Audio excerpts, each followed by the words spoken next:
बिस्मिल्लाहिर्रहमानिर्रहीम अस्सलामु अलैकुम dear students, welcome to superior group of colleges learning management system में Hafiz Farooq Shahzad.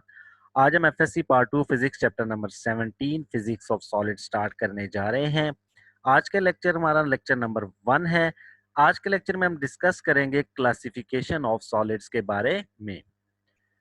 First of all physics of solid हम chapter start करने जा रहे हैं, तो डेफिनेशन देखते हैं फिजिक्स ऑफ सॉलिड्स क्या है। The branch of physics which deals with the characteristics and properties of solid.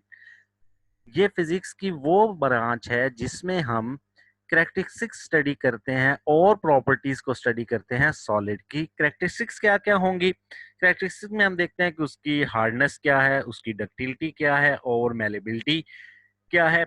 इसी के साथ साथ हम उसकी टफनेस और स्ट्रेंथ भी स्टडी करते हैं। ये सारी की सारी कैरेक्टरिस्टिक्स में आ जाते हैं। और जो प्रॉपर्टीज हम इस चैप्टर में डिस्कस करेंगे वो प्रॉपर्टीज होंगी मैकेनिकल प्रॉपर्टीज होंगी, इलेक्ट्रिकल प्रॉपर्टीज और मैग्नेटिक प्रॉपर्टीज होंगी, जो इस चैप्टर में हम स्टडी करेंगे।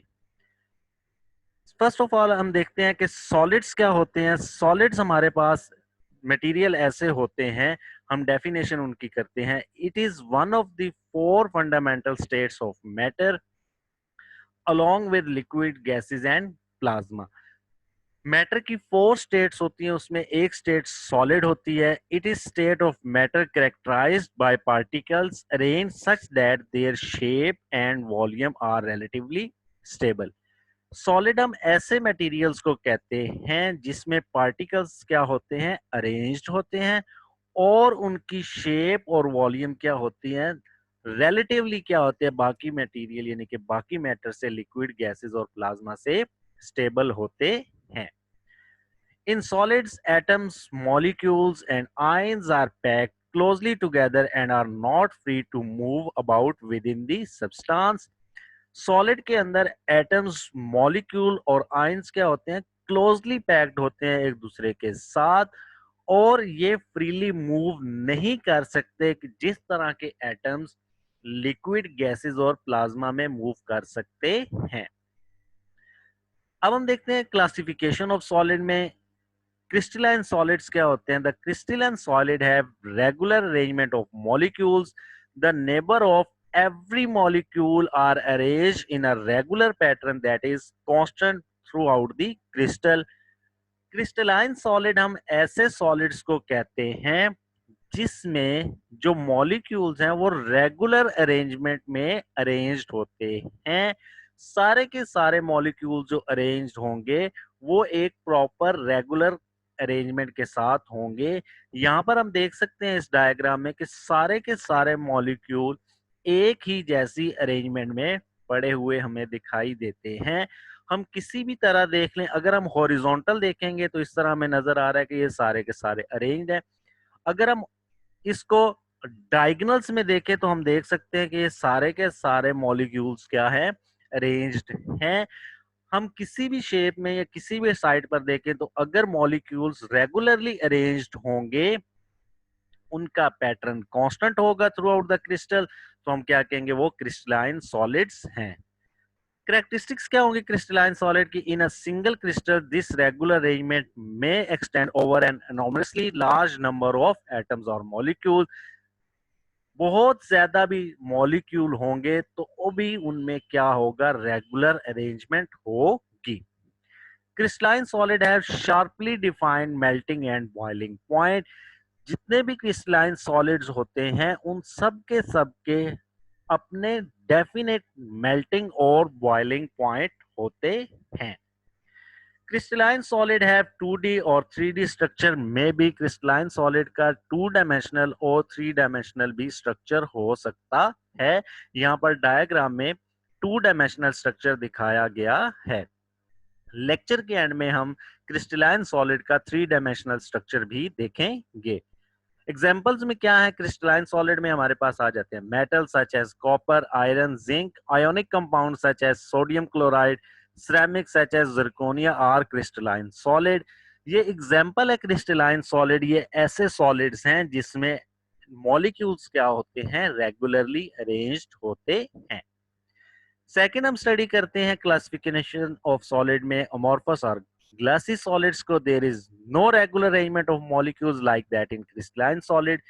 ऐसे सॉलिड्स जिनके अंदर जो मॉलिक्यूल्स हैं वो रेगुलरली अरेंज नहीं होते, वो क्या कहलाते हैं? अमॉर्फस या ग्लासी सॉलिड्स कहलाते हैं। इस डायग्राम में हम देख सकते हैं कि एटम्स सॉलिड की डेफिनेशन को तो पूरा कर रहे हैं, वो क्लोजली अरेंज्ड हैं, लेकिन रेगुलर अरेंजमेंट ना होने की बिना पर हम क्या कहेंगे? ये कौन से हैं? अमॉर्फस सॉलिड हैं। अमॉर्फस वर्ड जो ड्राइव किया गया है ये है नो शेप विदाउट शेप। जो है हमारे पास मॉलिक्यूल्स होते हैं, क्रिस्टल होते हैं, उनको हम अमॉर्फस कहते हैं। कैरेक्टरिस्टिक्स क्या होंगे? Amorphous solids are also called frozen liquids. Frozen liquids अगर हम देखें तो उनकी भी कोई डेफिनेट शेप नहीं होती है, सो अमॉर्फस सॉलिड को फ्रोजन लिक्विड भी कहा जाता है। Second, amorphous solid they have no sharply defined melting and boiling point. चूंकि मॉलिक्यूल्स रेगुलरली अरेंज न होने की बिना पर इनका कोई भी डेफिनेट मेल्टिंग और बॉइलिंग पॉइंट नहीं होता है, चूंकि किसी जगह पर एटम स्ट्रांगली बाउंड होते हैं और किसी जगह पर लूजली बाउंड होते हैं, इसी वजह से मेल्टिंग और बॉइलिंग पॉइंट डिफाइन नहीं होते हैं proper. Amorphous solids exhibit only short range order. Short range order का क्या मतलब है? कि इनमें जो ऑर्डर होता है अरेंजमेंट का वो वेरी शॉर्ट होता है, लॉन्ग रेंज नहीं होता है। The bonds between the various constitutes vary in strength. हर जगह पर जिस तरह भी डिस्कस किया कि किसी जगह पर मॉलिक्यूल्स के अंदर बॉन्ड स्ट्रॉन्ग होगा, किसी जगह पर मॉलिक्यूल्स के अंदर बॉन्ड क्या होगा? वीक होगा। तो वो क्या होता है? वो वेरी करता रहता है इन स्ट्रेंथ, जिसकी वजह से मेल्टिंग और बॉइलिंग पॉइंट क्या होते हैं? डेफिनेट नहीं होते हैं।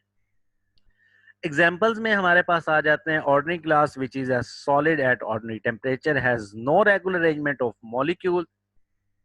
On heating, it gradually softens into a paste-like state before it become very viscous liquid at almost 800 degree centigrade.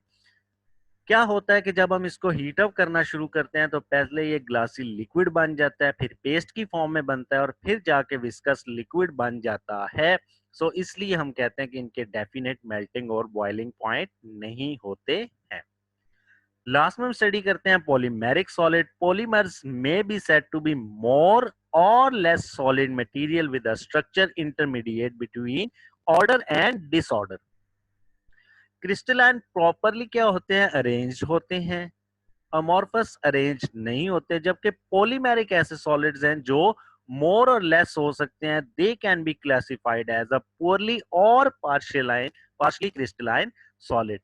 हम इनको पुअरली या पार्शियली क्रिस्टलाइन सॉलिड्स कहते हैं। क्यों? क्योंकि इसमें हम देख सकते हैं कि कुछ जगह पर अरेंजमेंट होगी और कुछ जगह पर अरेंजमेंट नहीं होगी। अगर हम इस पार्ट को स्टडी करें तो इसमें एटम्स रेगुलरली अरेंज्ड हैं, इस पार्ट में भी रेगुलरली अरेंज्ड है और इस पार्ट में भी रेगुलरली अरेंज्ड हैं। लेकिन एज अ होल अगर हम इस सॉलिड को स्टडी करें तो इसमें कोई रेगुलर अरेंजमेंट नहीं है। इसीलिए हम इसको कहते हैं मोर और लेस सॉलिड मटेरियल। मोर और लेस क्यों कहते हैं? क्योंकि इनकी अरेंजमेंट अमॉर्फस से अच्छी है, अमॉर्फस से अरेंज्ड है, लेकिन क्रिस्टलाइन से कम है। सो इसलिए हम इनको क्या कहते हैं? Intermediate structure between order and disorder. क्योंकि कुछ जगह पर हमें ऑर्डर नजर आ रहा है और एज अ होल हमें ऑर्डर नजर नहीं आ रहा है। कैरेक्टरिस्टिक्स क्या होंगे? Polymer with crystalline structure is strong and rigid, whereas polymer with a largely amorphous structure is soft and flexible and gives diffusive rings in x-rays photograph. तो structure में भी हम देख सकते हैं कि जहां पॉलीमर में लार्जली अमॉर्फस स्ट्रक्चर होंगे वो क्या होंगे? सॉफ्ट होंगे, और जहां पर पॉलीमर स्ट्रक्चर क्रिस्टलाइन होगा वहां पर क्या होगा? स्ट्रॉन्ग और रिजिड होंगे। जो पार्ट उसका रेगुलरली अरेंज होगा वो रिजिड हो जाएगा, और जो लूजली होगा यहाँ जहां पर अमॉर्फस स्ट्रक्चर शो कर रहा वो क्या हो जाएगा? फ्लेक्सिबल और सॉफ्ट हो जाएगा। They have low melting and boiling point. Polymeric solids के मेल्टिंग और बॉइलिंग पॉइंट क्या होते हैं? क्रिस्टलाइन से लो होते हैं, चूंकि स्ट्रक्चर प्रॉपरली अरेंज नहीं होता है। सॉफ्ट साइड जो हो जाएगी वो लूजली होगी, तो इस वजह से क्या हो जाएगी? वो स्ट्रक्चर वीक होने की वजह से जल्दी मेल्टिंग या बॉइलिंग पॉइंट अटेन कर लेते हैं। Polymers have large strength to weight ratio. Polymers में एक प्रॉपर्टी जो बेहतर होती है वो क्या है कि स्ट्रेंथ टू वेट रेशियो इनमें काफी ज्यादा होती है, यानी कि वेट को ये ज्यादा बियर कर सकते हैं। Polymers have specific density. High specific density होती है। स्पेसिफिक डेंसिटी क्या है? किसी भी मटेरियल की हम स्पेसिफिक डेंसिटी जब निकालते हैं तो उस मटेरियल की हम डेंसिटी को डेंसिटी ऑफ वाटर के साथ क्या कर लेते हैं, रेशियो ले लेते हैं, तो उसको हम स्पेसिफिक डेंसिटी कहते हैं। तो पॉलीमर्स की स्पेसिफिक डेंसिटी क्या होती है? वेरी हाई होती है। एग्जांपल्स में हम देखें तो natural polymer is a cellulose whose long tough fiber gives strength to stiffness to the roots, stem, leaves of plants and tree. So polymer जो cellulose material होता है वो हमें polymeric की natural example मिलती है। एट द स्टडी करते हैं क्रिस्टल लैटिस को। क्रिस्टल लैटिस में हम सबसे पहले डेफिनेशन स्टडी करते हैं सेल की।